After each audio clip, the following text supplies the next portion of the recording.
ज्ञान वो इन्वेस्टमेंट है जिसका डिविडेंड यानी मुनाफा जीवन के अंत तक मिलता रहता है। मैं ऐसा मानता हूं कि एक सामान्य जिंदगी जीने के लिए इंसान को रोटी कपड़ा और मकान के अलावा अगर किसी चीज की सबसे ज्यादा जरूरत होती है तो वो है शिक्षा, एजुकेशन। आपके पास यदि धन है तो आप उसे गोल्ड में कन्वर्ट कर सकते हैं। धन हो या सोना, दोनों के कम होने का या खो जाने का डर हो सकता है, पर यही धन को अगर हम नॉलेज में कन्वर्ट करते हैं तो वो कभी कम नहीं होगा और ना ही उसकी चोरी हो सकती है। देखिए, जीवन में मुझे बहुत सी बातों ने प्रभावित किया है। मेरे ये अनुभव सुनने में शायद साधारण लगे, पर इनमें छिपा सार असाधारण है, अनमोल है। यदि मैं आपसे पूछूं कि सबसे शक्तिशाली व्यक्ति कौन है, सबसे शक्तिशाली व्यक्ति कौन है, तो कोई कहेगा कि जिसके पास पावर है, वेपन्स हैं, शस्त्र है, धन है, किसी देश का राजा या किसी सल्तनत का वारिस है। मेरा ऐसा मानना है कि वेपन्स, मनी किसी को पावरफुल नहीं बनाते, या अगर बनाते भी हैं तो कुछ समय के लिए ही बना पाते। दौलत आज होगी, कल नहीं। शस्त्र का ज्ञान तभी तक काम आएगा जब तक वो शस्त्र चल सकता है। Once it is used it becomes absolute. पर शास्त्र का ज्ञान कभी नहीं रुकता। Knowledge can never be obsolete. शास्त्र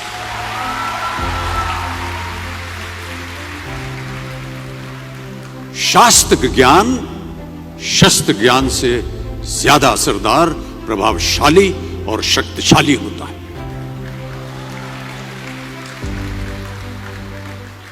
अब देखिए, एक राजा ने कितने राज्यों पर विजय प्राप्त की, कौन कौन से शस्त्रों का इस्तेमाल किया, कितने सैनिक थे, यह शायद आपको याद न हो,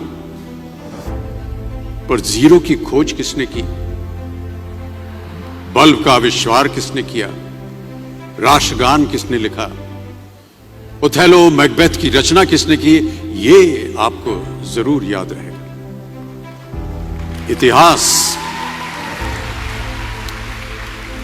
इतिहास गवाह है कि एक राजा अपनी शक्ति के बल पर केवल वहीं तक पूजा जाता है जहां तक उसका साम्राज्य फैला होता है।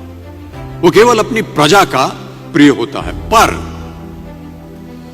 अपने ज्ञान की कीर्ति फैलाने वाले Albert Einstein, William Shakespeare, Rabindranath Tagore सिर्फ अपनी जन्मभूमि में ही नहीं बल्कि पूरे विश्व में पूजे जाते हैं। संपूर्ण मानव जाति के लिए वो प्रेरणा स्रोत बनते हैं। ज्ञान का धनी व्यक्ति हमेशा ही सम्मान और आदर योग्य होता है, क्योंकि ज्ञान वो कवच है, वो शील्ड है जो आपके जीवन में आने वाली कठिनाइयों से आपकी रक्षा करेगा। फिर किसी भी शस्त्र की आपको आवश्यकता नहीं होगी। दो चीजें इंसान यदि अपने जीवन में एक बार सीख लेता है तो वो उसे कभी भूलता नहीं। एक है तैरना, स्विमिंग, दूसरा है साइकिल चलाना। सालों बाद भी अगर आप इन क्रियाओं को करेंगे तो कभी भी इस बात की चिंता नहीं होगी कि आपको स्विमिंग करना या साइकिल चलाना याद है कि नहीं। You will confidently do it. काश कि हम पढ़ाई भी इसी नजरिए के साथ करें, that when you will chase knowledge, numbers will always follow. देखिए, महाभारत में जब गुरु द्रोणाचार्य ने एकलव्य को अपना शिष्य मानने से और अपने गुरुकुल में लाने से इनकार कर दिया था, तो एकलव्य ने क्या किया? अपने गुरु की प्रतिमा, एक मूर्ति बनाई और केवल उस मूर्ति से प्रेरणा लेकर ही धनुर्विद्या सीखने में वही सफलता प्राप्त की जो बाकी योद्धाओं को द्रोणाचार्य के गुरुकुल में रहकर हुई।